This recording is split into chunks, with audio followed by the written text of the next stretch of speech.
Hello everyone, I'm sorry for the delay. We had some technical problems, but let's start. Let's talk about disability. In lieu of an introduction, if you're comfortable talking about it, what's your personal experience with disability?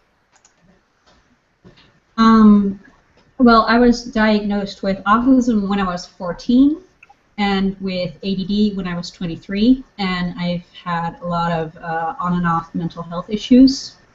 I write disabled characters pretty much exclusively at this point, which wasn't a conscious choice but just kind of happened. And I am a co-founder and moderator of Disability in Kidlit, which, as you could probably guess from the name, discusses disability in children's literature. I think that's it. So is it my turn now that we don't have Yes. Fox? Okay. Yeah, Fox. I am trying to find. Okay. I'm Catherine Locke. I have had mental illnesses my entire life. I had an eating disorder for 12 to 14 years, depending on who you ask, myself or my therapist. And I also have an autoimmune disease.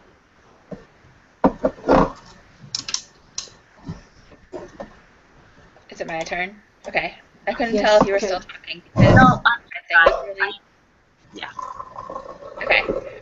So I'm Kayla Whaley. I was born with a disease that's called spinal muscular atrophy, type 3, for the specific kind. It's a form of muscular dystrophy. Essentially, it means that my muscles are weaker than most people's. So I stopped walking at age 6, and I use a power wheelchair. I also recently was diagnosed with depression.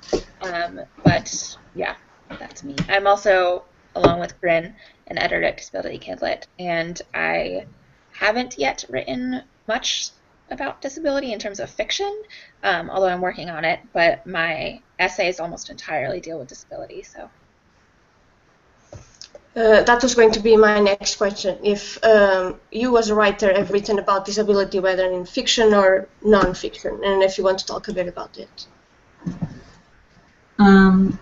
In my debut novel, Otherbound, which is a fantasy young adult novel that came out 2 years ago, almost to the day. It was 2 years on Friday. Happy anniversary. Happy anniversary.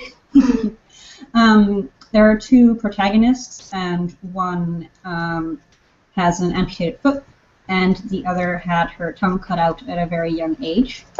So they both deal with disability in a different way.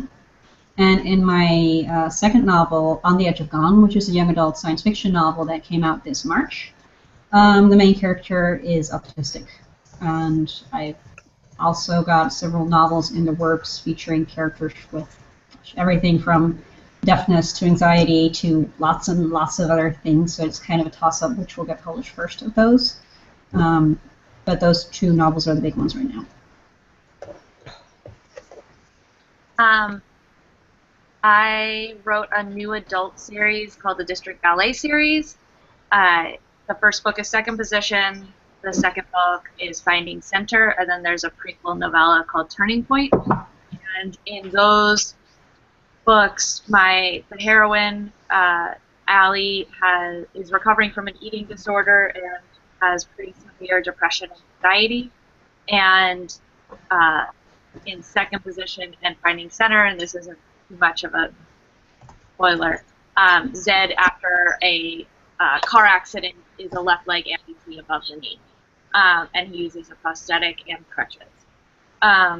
So I wrote those books first. My young adult book does not have somebody with the young adult book coming out next year does not have somebody with a disability, but the book following that, my 2018 book, does. So I'm working it in writing queer Jewish girls with various mental health issues pretty much as far as I can see down the line. So yeah, like I mentioned, I have written a fair number of essays about my own disability, / disabilities, but I haven't yet written any fiction much with it. I have a middle grade book that is not out yet, obviously. I don't have any books out yet, but that anxiety is a thread through it, even though it's not the main point of the book. And I'm currently working on a YA romance that stars a wheelchair user, which I'm very excited about. I'm so excited about that one too. It's gonna be amazing. You. I love the Twitter quote. Same. So yeah, we'll see how that goes, but that's what I'm working on right now. What are some of the tropes you've seen which are hurtful and disrespectful? Okay, so I have been doing disability kitlit for almost 3 years now, so I can talk about this for literally 3 years, and I'm still going. So that's kind of hard to answer in such a short amount of time, so I'll just focus on my own conditions right now. So for autism, one of the big tropes is commonly held belief in real life, which is autistic people don't have empathy, which is usually wrong in like 99% of cases, and also extremely damaging and harmful. And with autism, the main thing is also that most novels featuring autistic characters focus instead on all the characters around them and how autism affects the sister or the parents or whatever, and the autistic character themselves is mostly just a prop for other people's characters, which is also not a great thing. And the autistic behaviors are generally just reduced to thoughtless stereotypes. Like, there's never a reason behind it. It's just some funny thing the autistic character does because they're autistic, even though we always have reasons for what we do. And in terms of ADD, it's actually not portrayed in fiction all that often, so there aren't that many stereotypes or tropes, but I think the main thing is that people will see ADD only as the funny ADHD, haha, oh look, a squirrel, which is hilarious because as Katie and Kayla can both testify, I go, oh my god, it's a squirrel, like, a lot. Quite literally. Really like squirrels. I really like squirrels, okay? But I don't really, I haven't really seen any characters in fiction with that I can sympathize with in that aspect because none of them have the type of ADD that I do, which is so much more about distractibility and inability to make decisions, inability to focus, all of that stuff. And you just don't see that at all, really, unfortunately.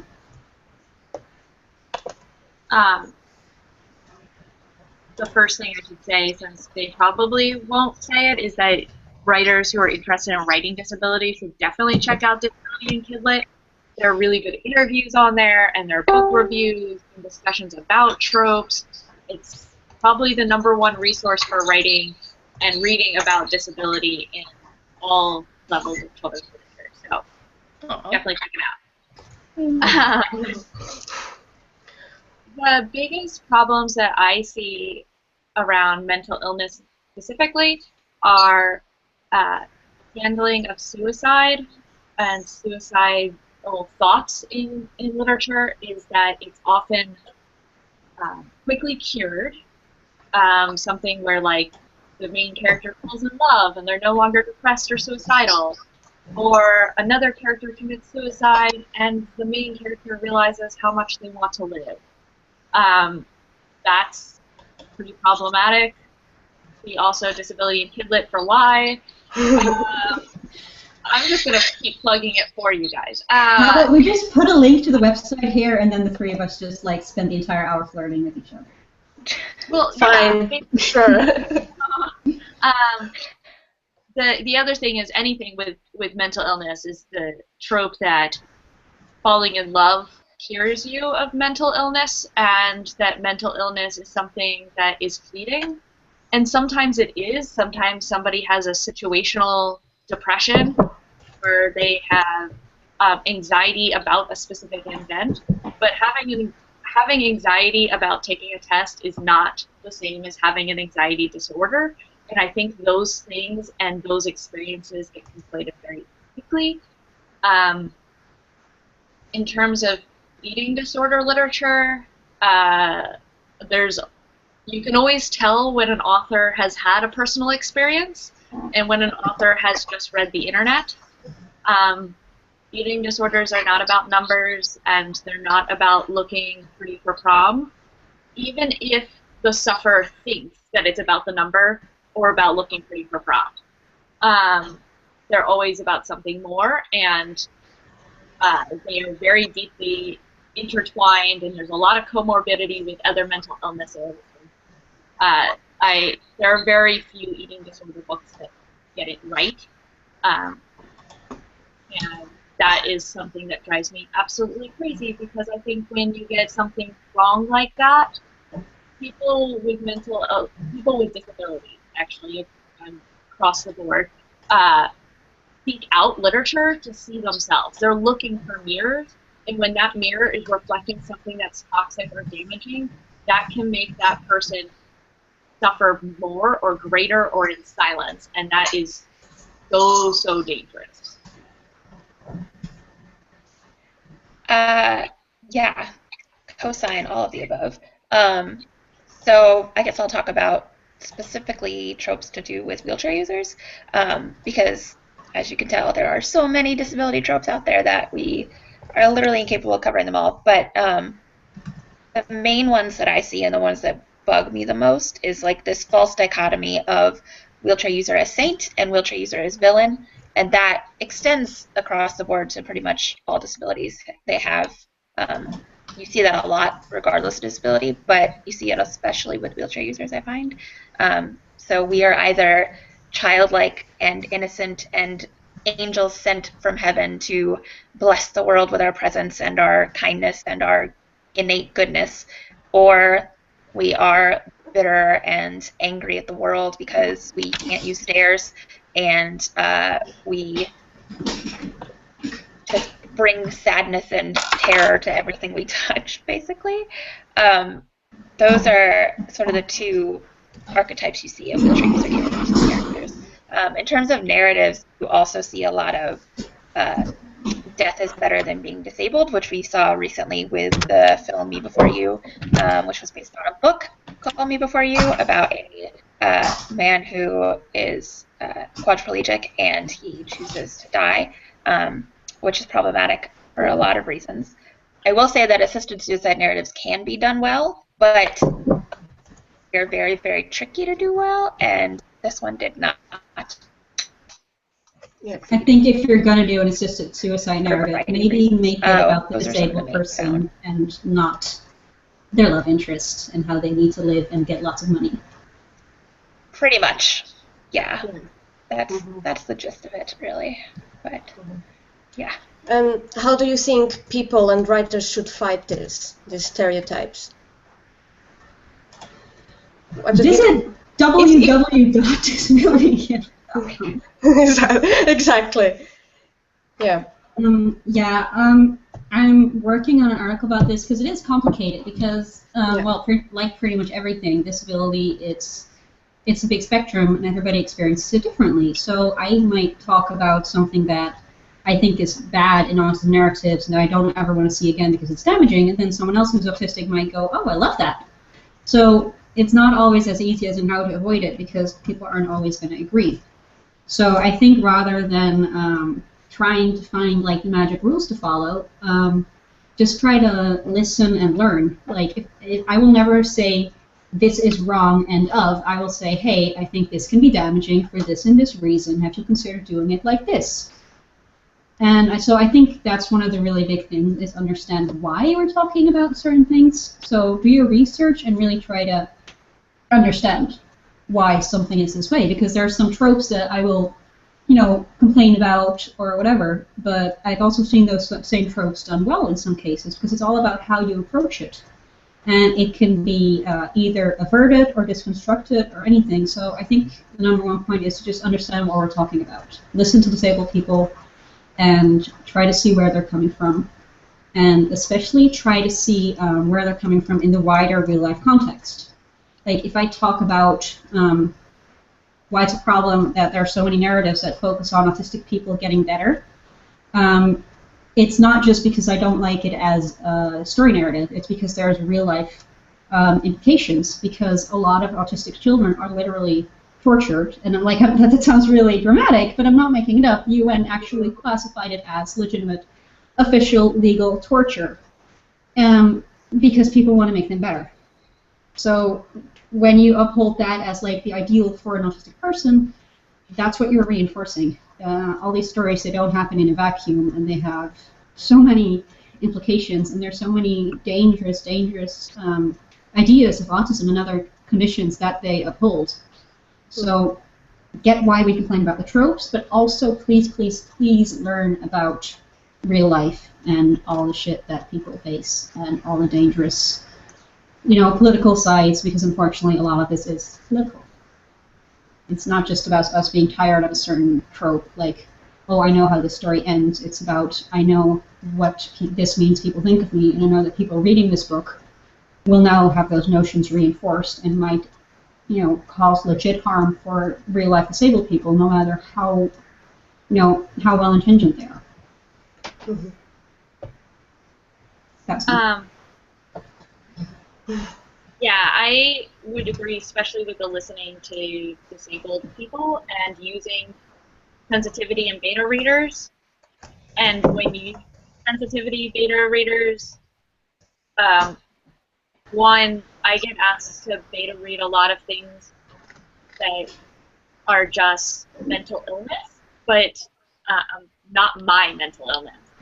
And my experience with depression, anxiety, OCD is very different than somebody's experience with dissociative identity disorder, and I should not be beta reading something for DID.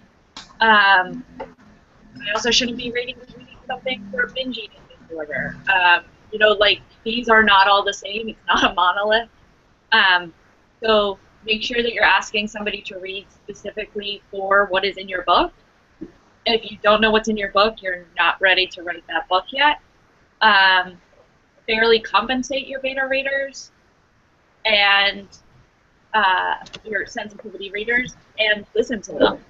If they come back and they say, this is super problematic, this is inspiration porn, your disabled character solely exists to give your main character a meaning in life, don't be like, well, you're wrong, that's not what I meant.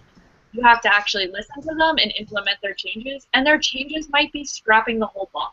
The changes might be shelving that book for the next 3 years until you're ready to reevaluate the core of the story.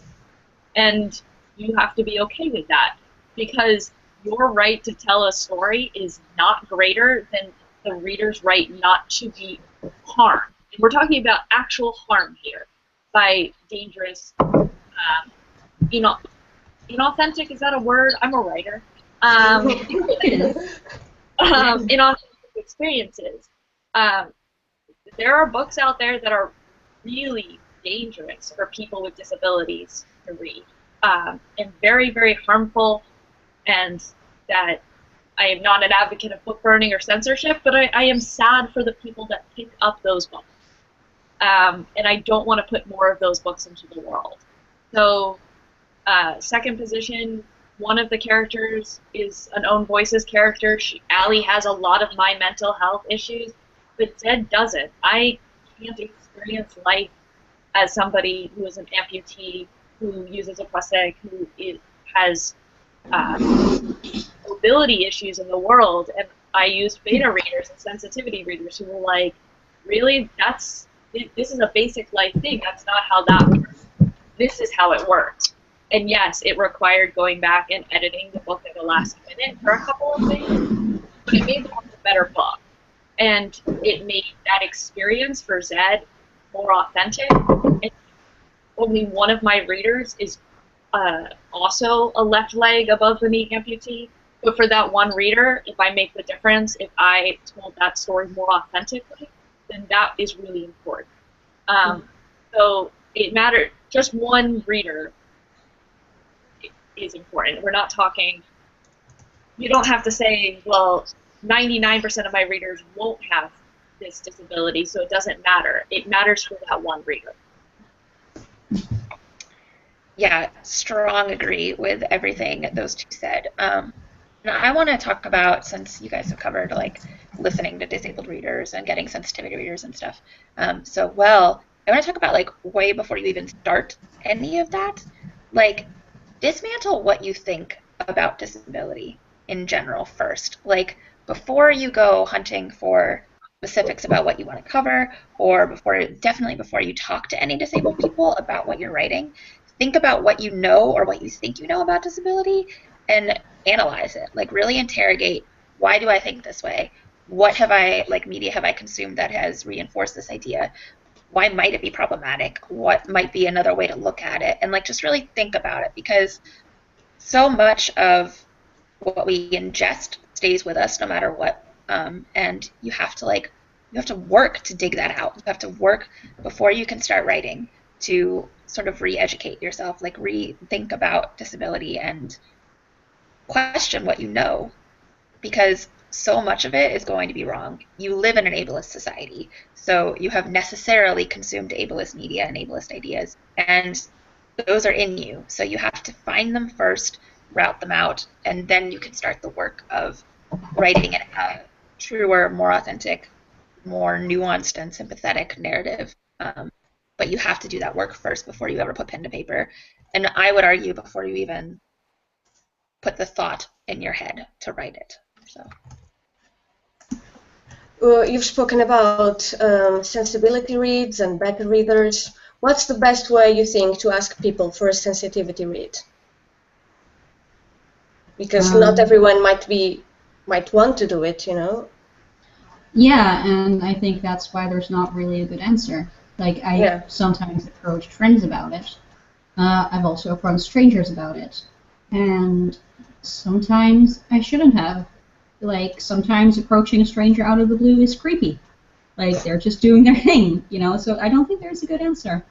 I think if you're gonna do it, make sure that first you have done as much research and everything as you can. Like, getting this reader or a consultant should not be your first option. You should already have done so much research, because you're not getting them to do the work for you. You're doing the work and they're helping you with it. That's all. Be polite, and if at all possible, try to offer money, because they're not, you know, doing you a favor. This is work, and they're putting in a lot of effort in this, both time-wise and thought-wise, but also because doing this can be very difficult, because you can see very sometimes reading these things hurts or is damaging, or can put you in a really bad mind space. And being put in this position where you basically have to educate someone can also be very difficult for people. So I know it's not always going to be possible, and if you know the person or if you're established beta readers, the situation might be different, but in general, try to pay people. And, you know, disabled people are kind of underrepresented in the workforce as is, so most will appreciate that and will need that. So yeah, I don't think there's a good answer. I think try to be polite, try to realize they do not owe you anything at all. You are not doing them a favor by writing about them. Mm-hmm. So I think those are my main points. Yeah, I think that point that you're not doing them a favor by writing about them is really important to keep in mind. There is a thing called Write in the Margin, RITE, which has a database of sensitivity readers for all types of things, as well as a recommended payment. I have had good luck putting it out on Twitter and just saying, is anybody interested in doing a sensitivity read for X, Y, or Z? And that way people are coming to me, and I'm not like forcing myself into anyone else's space. And then we can take it to on email. I tell them more about the story. I give them essentially a fake query of it and say, here's the synopsis. If this is not your thing, totally fine. If you see a problem now, that's totally fine. Like, how can we, you know, whatever your comfort level is, where I am okay, so that I meet them where they are. I have used one beta reader or sensitivity reader for second position in Finding Center for Zed, who was a fellow writer, and what I found it for various other books that I'm writing with marginalized experiences that are not mine. And that's been the best way, is to put it out on Twitter. It gets retweeted. People come to me, and then we discuss in private. And some of them, once they hear about the book, are like, oh, I super can't read about that. My family went through genocide. That's not something I'm interested in reading. It's going to be too traumatic. Or some of them are like, wow, I super hate fantasy. And as we heard in the first panel, I pretty much hate fantasy. So, yeah, meeting them where they are, being very open-minded, being very sympathetic and empathetic about the fact that reaching out to them might mean that you're putting them at risk for microaggressions and for pain and for having to educate you, which is exhausting physically and emotionally, and being a good person and actually listening to them, not being a jerk and arguing. Not being a jerk is a really good one. Yeah, you'd be surprised. Like, I've done beta reads for Jewish characters, and there have been some real jerks that come back and they argue with you about your own experience, and you're like, no, that's not how that works. So don't. I've been lucky. Yeah, definitely agree with all of that. I will say too that to go along with what Katie said about meeting them where they are, I find it's really helpful when I've done sensitivity reads for people if the person I'm reading for in the initial email makes me aware, like makes sure that I know that I can back out at any time, that they are fully like willing to listen to what I have to say and to make big changes if that's what I need to tell them. So it really, really helps to know going in that the other person is not only aware of how difficult this can potentially be, but that they're willing to make the big changes, to do the work that they need to do to make it as great as they can. Because I've also had experiences where that hasn't been told to me up front, and even if it's gone well, it makes it that much more nerve-wracking because I don't know. And I mean, you don't know even if they say, yes, they're going to listen, yes, they're going to fine if you drop out, whatever. But it's a little extra reassurance that maybe this time you don't have to like brace yourself as hard. So that helps me at least to, I don't know, approach the project a little less warily, which can take some of the pressure off, I've found. So yeah, making sure that you're not just barging into people's faces and making sure that you are open to everything that they have to say. That doesn't mean you have to take everything they say necessarily. If it's not like, I mean, sometimes you're going to have feedback that isn't, oh gosh, there's the cat. Now I'm distracted. Sorry.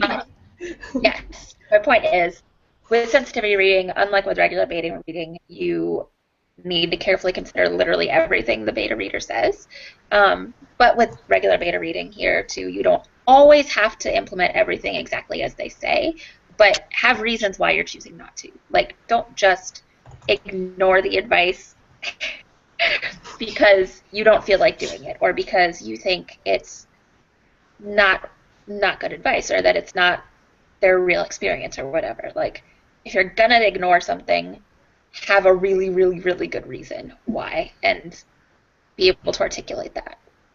Because, like we've talked about, this is not just about writing a good story, this is about not causing harm to actual real life people. So Corinne is just having a real hard time, I can tell, not like talking Totally about this cat. So I'm gonna stop because I'm repeating myself anyway. I do actually want to keep going based on this because, like you said, you need to be willing to make the big changes. So one thing that I've discussed a couple times with Cody Keplinger, who co-founded Disability Kidlit, was that a lot of times when writers try to find beta readers, sensitivity readers, they're not so much looking for how can I make this story better, but for a pat on the back and maybe one or two lines to tweak. A lot of the time people approach beta readers too late in the process when the story is already mostly set in stone and they either can't or aren't willing to make huge changes. But in some cases, the problem really is in the core concept or in a huge story arc that's like woven throughout the entire book.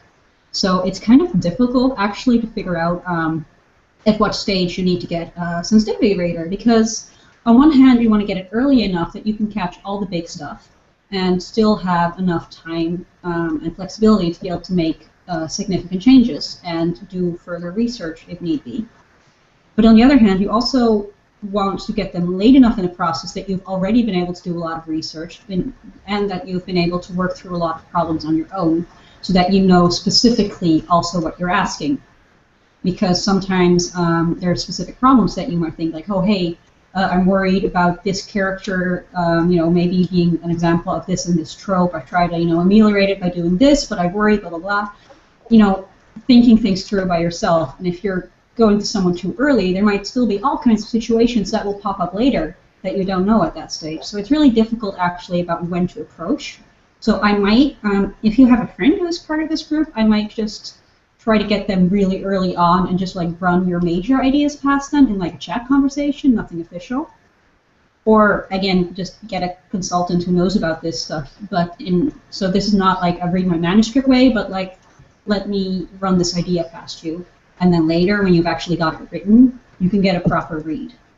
Because I think both of those stages are essential. And on that note, when I've been approached about beta reading, it has been really helpful to me for people to explain what they are doing or what they're worried about, because it does show that they've thought about it and are very conscious, rather than just, I wrote this character, read it for me. Sometimes that's the case. Like, if there's nothing specific, that's fine. But if there is, I would definitely suggest talking about it and bringing it up. And I haven't actually done that much sensitivity reading, so there's only so much I can say about it. But, and I've been very lucky with what I have had an opportunity to read. So. Speaking of sensitivity readers, there's actually a website with a list of people who have volunteered, they have added their name to the list in case you might want to ask them, and the website is Writing in the Margins. It's the link is writeinthemargins.org, and there's the sensitivity readers list there if anyone wants to check it out, because those people, at least they'd be willing to read your book if they can, if they're available. On the other hand, I think that's great because that keeps people from being in the creepy position of reaching out to strangers like I have done. And not being creepy is good. Not that it's always creepy, but I feel like it, and sometimes it is, so yes, yay for resources like that. It's great. It sounds like we're setting the bar so low, but you'd be surprised because not being a creeper on the internet is actually not a low bar. Like, the top 0.5% of the internet is not a creep. Yeah. Right. Okay, on the other hand, what would you like to see more of? More good tropes, more things that are well done? Oh, Kayla looks like she might want to answer this one. No, I love this question. I get really not tired of talking about the bad stuff, but like it's important that we talk about it, but I love getting the chance to talk about like what would make me happy. Exactly. Yep. Yeah, it's nice to focus on the good because it does seem like in these conversations online it's always about not complaining isn't the right word, but I feel like so much of what I do and say is all negative, and it's important and it's necessary, but it's so nice to also be constructive and positive. So yeah, I feel you. Yay. For what I want to see more of, I would really like to see some autistic heroes in science fiction and fantasy, please, and well-written ones. Like, mostly, what I want to see more of is good stuff. Like, I mean, that's, not that shocking, but I really just want to see disabled characters where their disability is present and it affects their life, whether positively or negatively, or some mixture of both, which is more often the case.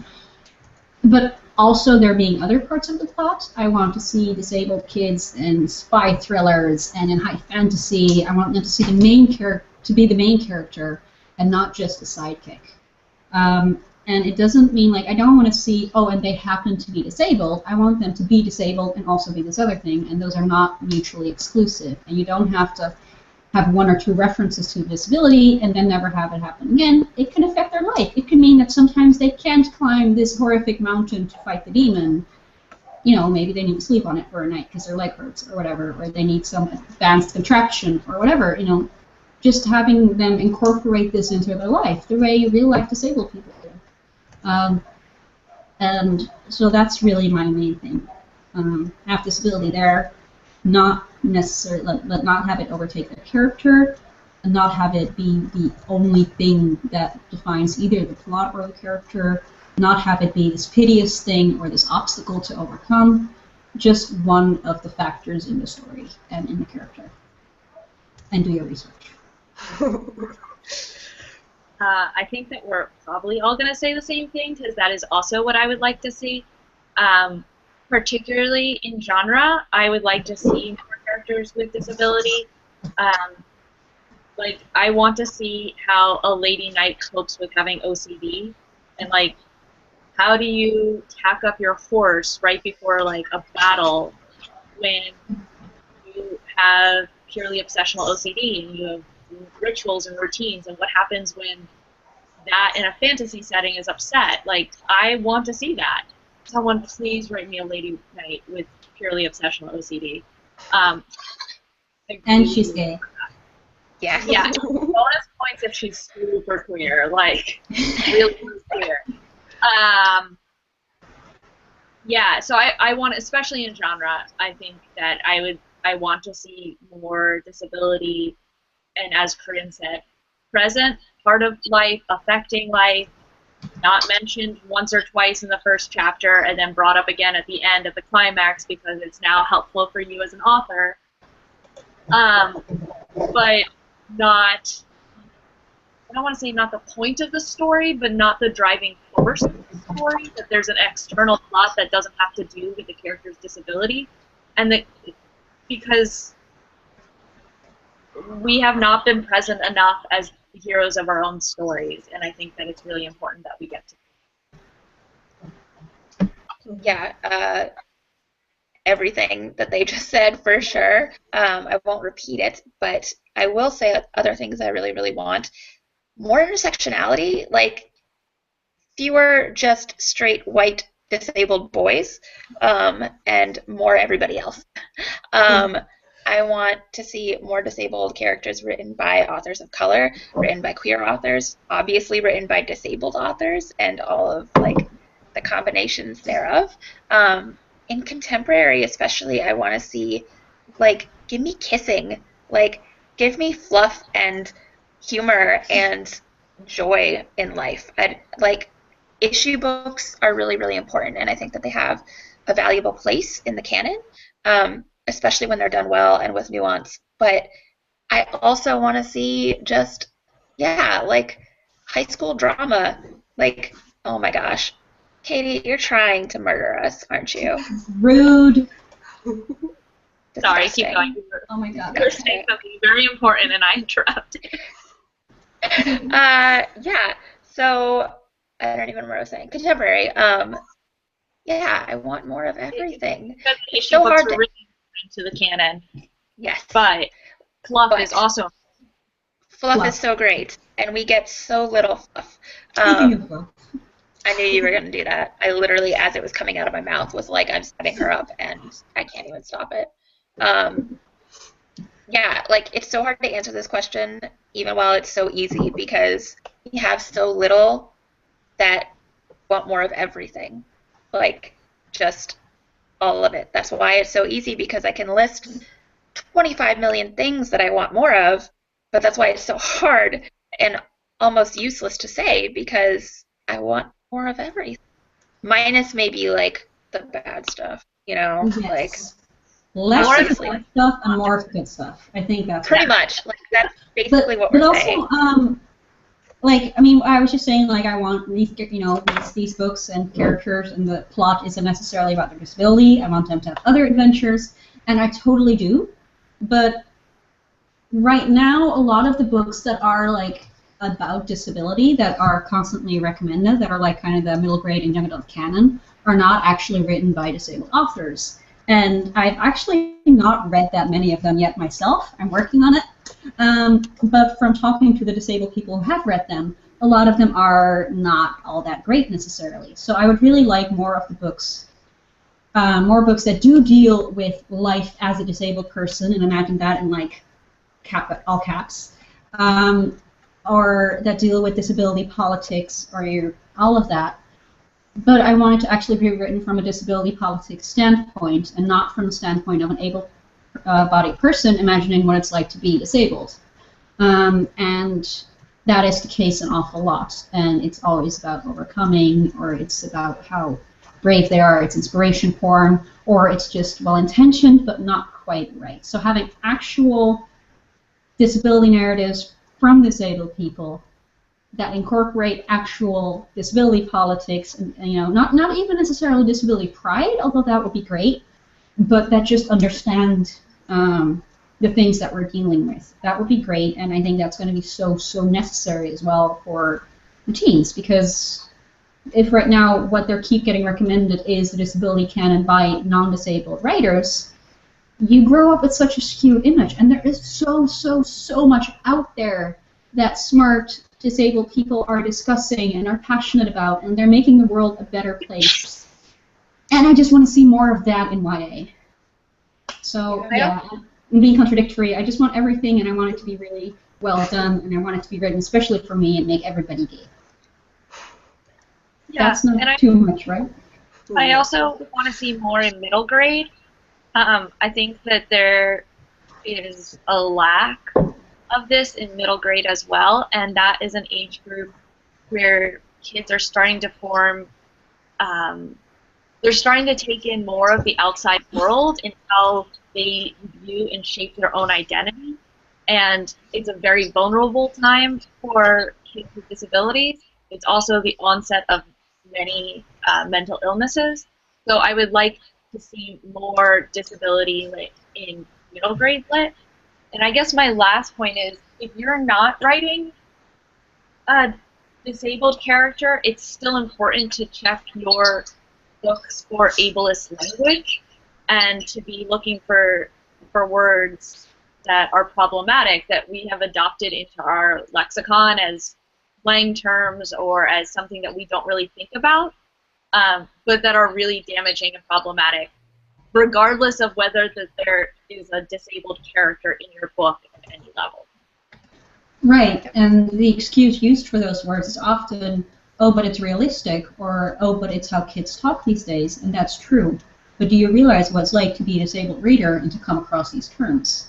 Yep. Like, it feels like getting slapped in the face. Is your realism really so important that you would just replicate these slurs without even thinking about it? And are there really no other words that you can think of that would be just as realistic, but that wouldn't put down an already extremely vulnerable and marginalized group of people, and that wouldn't reinforce this same marginalization? Yep.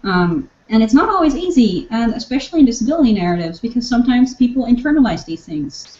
But a lot of the time, it's not necessarily a conscious choice. It's just people have internalized it. They don't think about it. They write it down because it sounds like their characters are, realistic and hip or gritty or whatever, and it's there permanently.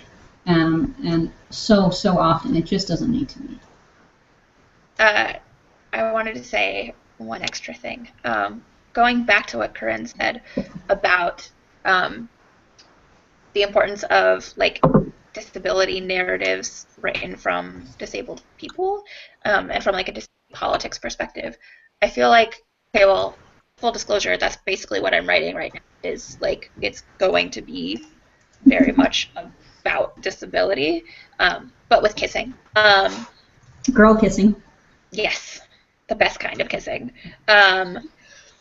But part of why those stories, I feel like, are really, really important, and why the lack of them is so dangerous and damaging, is that a lot of disabled kids don't have any disabled community.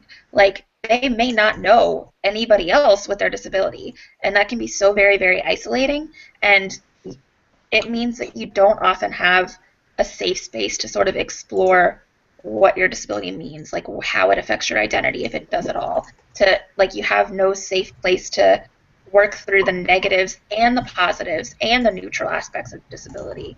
And I feel like books can be such a valuable thing in that regard when you don't have a community around you, especially in middle grade and also in young adult. You may not have found your tribe yet. You may not have found the people who you identify with in that regard. So yeah, I think that could be really, really valuable, and it's something, like Corinne said, that we don't really have yet much of. So yeah, I feel like the issue books that we do tend to get, and I don't want this to sound as harsh as it's going to sound, but I feel like they're very superficial level looking at disability, which is sort of inevitable when you're writing from an able perspective. But I want us to get below that. Like, I want us to dig further down, and I want kids to have that nuanced and safe space to explore their identities and disability. Yep. Those are good points, definitely. And continuing on speaking about good things, could you recommend some books that you think are good examples of representation and have done this well? Corinne is getting ready. I am indeed. All right, so here's a couple. Gosh, okay, so since Katie was talking about middle grade, let me focus on those. This is Rogue by Lynn Miller-Lackman, which is an Own Voices autism book. It's written by an autistic author about an autistic girl who was having trouble making friends and who's trying to find actual friends who won't dump her within 2 weeks like she used to. And then the friend she does make turns out to have a lot of problems of his own that he's dealing with. There is this one, which came very highly recommended to me by a deaf friend of mine. It's Hurt Go Happy by Ginny Rorby. It's about a deaf girl who has no community, like Kayla says, and whose parents don't want her to learn sign language. And then, of course, the book is about how she does learn sign language and how she does find her own community and her own pride as a deaf person. Also, there's a chimpanzee. Co Booth, Kind of Like Brothers. It's so great. It's so cute. The main character has asthma, and it's his mother often takes in foster kids, and normally these are very, very young. And now she takes in a foster kid his age, so suddenly he has to share his room, and the other guy goes to school with him, and is way cooler than he is, and he just feels very threatened, and they have to learn to get along, and it's great. And it's super adorable. It's great. And then one of my favorites is Anne Ursu's The Real Boy, which is, it's a fantasy novel, and it's about an autistic boy, and all the magical shenanigans that are going on in his tiny magical village. There's also this series by Holly Black and Cassandra Clare, The Iron Trial, which is best described as Harry Potter, honestly, and not in a knockoff way, but because it gave me the same happy vibe. There are a lot of elements in common, and they take several of these tropes and they try to do their own thing with them. And in this case, the main character is disabled because he had a foot injury at a very, very young age, so now he walks with a limp. And it's very nicely done, I thought. It's very well integrated into the narrative. It's not ignored. It's not magically cured. That's great. So it's super fun. It's super fun, yeah. I'm really enjoying this series. Adventure, but also in school, but also just greatness. Sorry. I just bought the Dutch version for my cousin who's 13. And look at how pretty this is. Look at the blue, shiny cover pages. That's lovely. Yeah, the Dutch publisher did a really nice job on that one. All right, almost done. Not If I See You First by Eric Lindstrom. It is, it's about a blind girl. Sorry, I was still thinking of Jenny Orby over there. It's about a blind girl and how she and her ex-boyfriend, it's just a fun teen, high school kind of novel, and I liked it a lot. There's Far From You, which is about a girl trying to find Stealing my thunder. Sorry. Trying to find her secret girlfriend's killer. Look at all of us with these books. I have it here too. Yeah. And the main character is recovering painkiller addict and has chronic pain and a limp from a car accident. And finally, not finally, I actually had to narrow down this list. 5 Flavors of Dumb by Anthony John, which is about a deaf girl who has to learn to manage a high school band whose members don't get along. And she can't really hear the music, but she can still be their manager. I read this a long time ago, but I really enjoyed it, and it was also it was just really, really fun, and it made me want to read more contemporary. And fun is really necessary. And it also came highly recommended by our reviewer on This Building Kidlit. Okay, I'm done. Sorry, I'm getting very excited about these books because it's so rare to find, the good ones. So then I just want to hug them close and at the same time, like, throw them at everybody and possibly cause some bruising because all these books are flying around and falling on their heads. But that's how excited I am. Okay, so I also had Far From You on my list. This book is amazing. Everyone should read it. Some Kind of Happiness by Claire Legrand is about a girl with anxiety and panic attacks. It's a middle grade. She doesn't have the language for what's happening to her yet and what she's experiencing, which I also think is a really important experience to portray on paper, is that she doesn't know that these are called panic attacks. And she uses a fantasy world as an escape protection type of thing to cope with her family. So it's told both fantasy world and her real life back-to-back pages. So it's a really beautiful, beautiful book, like all of Claire's books, but I also found it to be a really authentic experience of what it's like to have anxiety and panic attacks and to be dealing with a new situation. Her parents are separated and trying to work it out, so they ship her off to family that she's never met before, so that's a really hard situation. Wild Swan is a new book. It's by Jessica Spotswood, and it is beautiful. It's out in paperback already, and it's about a girl who has depression and anxiety, and it's dealt with very authentically in the book. It is also an own voices book. Wild Awake by Hilary Smith is a really fantastic portrayal of hypomania, mania, and depression, and a girl trying to cope with it also without having a lot of the language. So I highly recommend that. That is also an own voices book. Finding fiction to deal with eating disorders is very, very hard in terms of finding stuff that's well done. Winter Girls by Lori Hulse Anderson is very good. I will put a trigger warning on it because it has numbers in it. Very, very mixed about in eating disorder literature. But it's a very, very well done book. That is a really good example of an author who did her research and treated her subject very, very compassionately.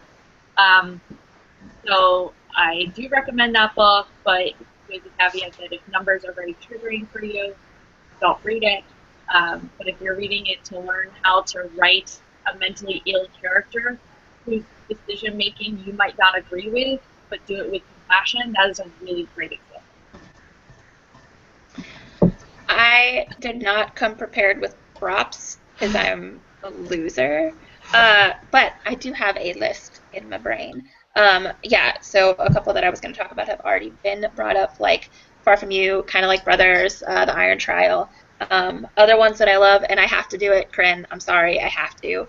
Both of Corinne's books. I bought props when I was going to talk about my own book, but now I will bring props to your talk. Look, these are my books. Thank you. Look at those beautiful books.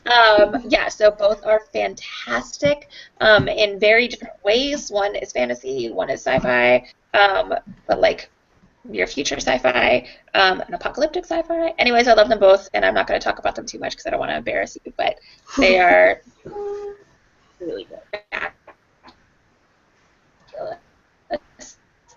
And like this is the exact moment Scotland, and that I can't hear what you're saying. You were like, they were really good, and then you're getting really passionate, and I couldn't hear you, and I'm like, oh no! Basically, I just love them, and I love you, and you're great. That's what I was saying. I love you too, Taylor. Sorry, go on. But yeah, so Fox Benwell's book, The Last Leaves Falling, is literally the only assisted suicide narrative I've ever read that I loved wholeheartedly.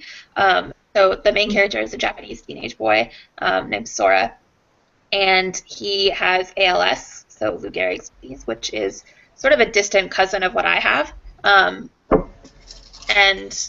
yeah, it's beautiful and terrible and like so hard to read, but so lovely to read. Like it's so gentle in so many ways, even while it's dealing with incredibly difficult situations and experiences. So I fully recommend that one. The Weight of Feathers by Anna Marie McLemore is beautiful. Just her writing makes me want to die. It's so good. But one of the main characters has I can't remember what it's called, like what she calls it specifically, but his hand was injured when he was younger, so he has limited mobility in his hand, and it's just a really, really beautiful example of how to include disability and culture and like the way those two can intertwine and intersect in really, really fascinating ways. I'm almost done, I swear. So Cody Keplinger's new book is coming out next Tuesday, soon, and it's called Run, and it is an own voices book about a legally blind girl and her best friend, who is also bisexual, and it's a beautiful story about friendship and the ways we can be so very different and so very the same, and how that can like make our connections that much stronger. Also, it's one of the best depictions of a blind character you're ever going to see because voices. And last of all, Six of Crows by Lee Bardugo. Talk about a fantasy adventure with disability is just so fun and so tense, and oh my gosh, you will swoon throughout and you will be absolutely unable to stop reading it. I think I read it in like literally one night because I just could not. But yeah, it features a character who has PTSD, and there are other disabilities as well. Like he has other disabilities as well, and it's just beautiful, and I love it. Oh, one more. I lied. Sorry. This one is a little unconventional, maybe, but A History of Glitter and Blood by Hannah Moskowitz is so freaking weird in the best possible way, and it handles a lot of various physical and emotional disabilities in a way that I hadn't seen before in a secondary fantasy world that I hadn't seen those sorts of things dealt with. And it also is a really, really good look at the ways war can impact and cause and affect disabilities, but all through fairies and gnomes and tightrope walkers, and it's great and weird. Okay, that's it. Sorry. I have another one. It's a really cool book, but really weird. So this is an anthology that just came out that I'm in. It's not like a YA anthology, but there are a lot of YA stories in it, including mine. And it's set actually in the same world, my story, as On the Edge of Gone, which is like a near future, big comet impact. So the editors approached me a while ago, obviously, and were like, hey, we would like to do an anthology about disabled characters in the apocalypse. Would you perhaps be interested? And I was like, so you know my next book is about a disabled character in the apocalypse. And it's specifically like all about my own thoughts on disability and how you never see it in the apocalypse because it's assumed that we're all like dead or abandoned or heroically sacrifice ourselves to save other people, because disability is rarely meaningfully dealt with, and disabled lives are typically valued less, so it's just assumed that we all kind of die right away. So like I wrote a 100K novel dealing with this, and then they asked me to write a short story about it, and I was like, okay, actually there were like so many things that I wanted to touch on in the novel that I didn't quite manage to, because it still did have to be a coherent story and not just me ranting about the things that bother me. So I wrote a short story that is, again, set in the same universe. And I haven't really managed to read a lot yet. I read a couple other short stories, but it's getting amazing reviews. It's got amazing authors, and it's all about disabled people surviving the apocalypse. So yeah, if you're looking for disability and sci-fi, this seems like a really good one, and it's called Defying Doomsday, and it just came out from 12th Planet Press. And Corinne's story in it is really, really good. Like It's really freaking good. Thank you. Yeah. It's Thank so you. good. That's about a girl with spina bifida. And music. It's about music. And music. It's about a girl in a shelter, and she decides to start an all-girl rock band, because what else are you going to do when the world is ending? Clearly. Okay, we have one question here from the audience. B. Sanders asks, Corinne mentioned the lack of representation around ADD and ADHD, but the overrepresentation of bad portrayals of autism. Why do you think some elements of disability show up so often and some never show up at all? Really good question. That is a really good question, and it's one that I have thought about a lot because I get to see, like working with Disability and Kitlet, I get to see numbers a lot because we keep this Goodreads list of books, middle grade and young adult books featuring disabled characters, and we categorize that by disability. So we have a shelf for different conditions. So I can see that the number of books with like characters with ADHD is tiny, and the list of characters, list of books with autistic characters is like way up in the 60s or something. And I think like it's going to be different for a condition. Like weirdly enough, there's not that many wheelchair users, even though that is generally considered the disability symbol, and it's the main thing people think of when they think of disability. I have my thoughts on that, but I think Kayla has her thoughts on that too, so I will leave Kayla to answer that. In terms of autism specifically, I think it's because people are fascinated, honestly. It's this weird kind of fascination. People see people who think differently and who seem all closed off from the world, and they get interested, they get fascinated, like, oh, I wonder what that would be like, or I wonder why they're like that. And, you know, you're a writer, so the wheels, they start spinning, and you think how interesting a character voice like that could be, or what an average narrative would be like if you then put an autistic character in the main role, you know. So I think it's a lot of it is fascination and sort of othering the person, and I also think a lot of it is just that autism is getting a lot of attention in, you know, just in the media. There's all this talk about autism awareness, but most autistic people I know are like, I wish people would be less aware. Please go away, because people are aware, but in all the wrong ways. And there's just so much focus on it that that's a thing that people just go to a little quicker because they are now, unfortunately, more aware of it. Whereas with other conditions, they maybe just don't know about it, or it's just not as interesting for them, or it impedes the plot in some way, according to them. Yes, I see, Kayla. I see you rolling your eyes. No, exactly. So I think like if we're going to have a major campaign about some other condition, then that condition is suddenly going to be overrepresented in books as well. But mostly conditions that deal with like the unknown, like people acting in inexplicable ways, be it autism or epilepsy is another big one. People use it because they see story fodder. They see people who are, you know, in the case of epilepsy, they see people who are suddenly unable to control themselves, who, you know, might, you know, suddenly not be part of the world or whatever, and they just use it. And they might not really stop to think about that for a person with epilepsy or with autism. They're just kind of living their life, and it's not really a huge deal necessarily, you know. Because they see it from that outside perspective, and they're fascinated and intrigued, and yeah, it becomes very othering.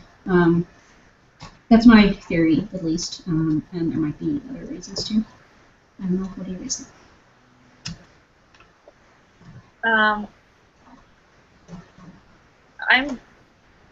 I'm just going to agree with Corinne. I think that there is a huge element of how much something is talked about in society that plays out in terms of writers wanting to tap into it. I think that next year in science fiction we're going to see a virus like the Zika virus with children affected like we see the Zika virus affecting kids. I think that's a cycle of what plays out that doesn't make it right, and it certainly doesn't treat people affected by the virus or by, you know, or people who have this disability with any sort of fairness, but I do think that that is something that we see happen. And I know that it happens to me, that I hear a news story and my first thought is, that would make a great story. And then I have to stop myself and say, like, is that my story to tell? Is that hurtful if I tell it? But it's definitely something that I feel happening to me. I think that things like anxiety and depression are really, really prevalent. So people are interested in talking about them, and people who have loved ones who are who have anxiety disorders or depression want to believe that there is an easy cure, and their way of finding that is through story.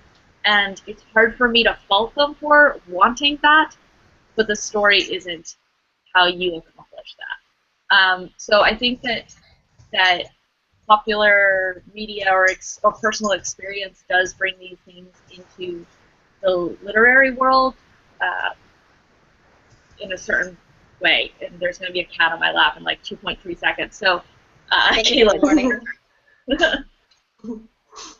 Every time I go to speak, your cats are like, "Look at me, I'm cuter than Kayla," and like, yeah, they're right, but they're not. They're not. They are fluffier than Kayla, though. That's sorry, true. Kayla. They're fluffier. That's true. Look at that Although I got tail. some pretty intense fluff going on today. Do you have a tail like that? I don't. That's an amazing tail. No, that's okay, good. I'm sorry. I think Go. I would if you had a tail. Go Well, be good. smart. Sorry, I get very distracted because cats. You don't say. Squirrels. So I have so many thoughts on why we don't have very many wheelchair-using characters because, like Corinne said, you would think that would be one of those categories that's just overflowing with representation, bad or good, and yet it is not. So I think there's a lot of reasons, but part of the reason is a lack of imagination in a lot of ways. So people typically, when you think about a wheelchair user, they imagine a person who is paralyzed, who has been paralyzed in an accident, and who is dealing with the fallout of having been paralyzed in an accident. And I think that if authors have the thought of, oh, maybe I could write a character who uses a wheelchair, they think about that one narrative, and they're like, oh, it's been done, and they move on. And they don't think about, wait, there are like a million different reasons somebody might use a wheelchair, and there are like a million different narratives that person, that character could go through, and wow, this is a whole world of unexplored potential. And yeah, I think that's a big reason why. I think also what we talked about in terms of genre, of authors seeing those physical kinds of disabilities, particularly more severe ones, as like plot liabilities is a really real thing. They don't know how or don't want to figure out how to address it and include it in the narrative in a meaningful way, so they choose not to. And yeah, not a good excuse. But I think that's the reason a lot of times why that happens. Yeah, they see it as like inconvenient. Yeah, exactly. Like, or are you going to have a character run away from the bad guy if they can't run? Well, that's going to be too difficult for the story. Let's just not. Yeah, and I think that that's such a waste because that's your chance to be creative. Like that's your, like one of the things I think that disabled people as a group, and I hate to generalize, but I feel like as a group we're very good at innovation. We have to be. Like we have to be able to adapt to our environments, to our situations, to the people around us, and I feel like that's so useful for a writer, or it could be, to like tap into that spirit of adaptation and innovation and like use that in your stories in really creative ways. Use that in your fantasy worlds and your sci-fi worlds, and just use it in the everyday contemporary worlds. Like that's such a waste. I think that people don't think about that and don't use it in a storytelling manner. So yeah, those are some of my thoughts. I have others, but I will stop talking now. And I think it might be, like, to get back to the question specifically about autism and ADD, because I've been thinking about it more, autism presents, like, I think they see autism as presenting more story opportunities than ADD, because it's, you know, ADD probably gets in the way of it more because you just have a character who's like, all right, let's do this. What's that? And again, now I'm making terrible jokes about my own condition, but I can do that. So I think it's also, honestly, like I've been meaning to write a character with ADD, but I do think it can get difficult to write and or read about because you do keep getting the narrative, you know, you're stuck in this person's mind and this person can't focus. So then when you have narrative, it might be a bit disjointed, it might be a bit repetitive, but hey, well, that's what life is like when you have this condition. But unlike autism, it doesn't also come with this other side that provides more opportunities in the same way. And like a lot of books about autism are written by people who are parents of autistic kids.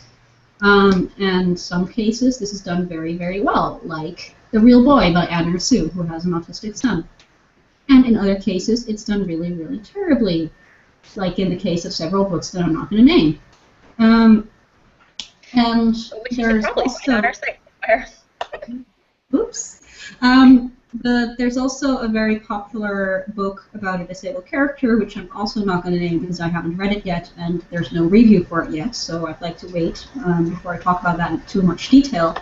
But that was started by the author and her daughter, I think, were out, and the daughter saw this disabled person and didn't react well to it. And then the parent was like, wow, I wonder what...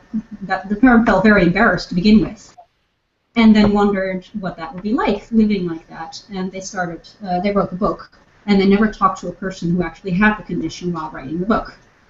So again, that's just an element of the story brain, which, like Katie said, I have this thing too. I'm like, oh wow, that's so interesting, and I want to know more about it, and I want to put myself in this person's position, and I think of all the things you can do with it story-wise, or character arc-wise, narrative-wise. But it's not just a spark and you can imagine the rest. It's an actual experience that thousands, millions of people throughout the entire world have. And how you approach this might actually affect how people see the people with that condition. So I hate to think of writers as having responsibility or a duty or anything, because it's all about the story in the end. But you do have to acknowledge that these stories hold weight. So you can't just stop at, oh, hey, this is interesting, and then build your story from there with zero research into either the actual condition or the people or the tropes. I'm getting a little bit off topic, but Curious Incident is similarly, the author did no research. He just thought it would be really cool, like, how can you spice up a narrative like this? Well, what if I use an autistic kid? And, so many people love the book. But that doesn't really take away that you need more than fascination and imagination to craft a character. Amen. Yeah. Does anyone have anything to add? Because I think we're running out of time. Yeah. Unfortunately. Yeah, I'm going to keep talking with you guys. I mean, if anybody has any questions, you can always reach out to the three of us on Twitter. We are always on Twitter, especially when we have books due. Oh my god, that's so true. You can always ask us, and if you want to reach out to us privately, just let us know. Yes. Yep. Kayla, do you see the one question there? Because I want you to write a post about that, because that's interesting. Wait, I don't see the question. Oh, well, we'll talk about it later. Okay. Okay. Sorry, we don't have time for more questions. No, I'll share the questions with you. Yeah. Okay. Well, thank you, and goodbye, everyone. This was really Bye. great. Thank It you. was Cat. Cat. Bye, Katie. Cat. Bye-bye. Dragon cat.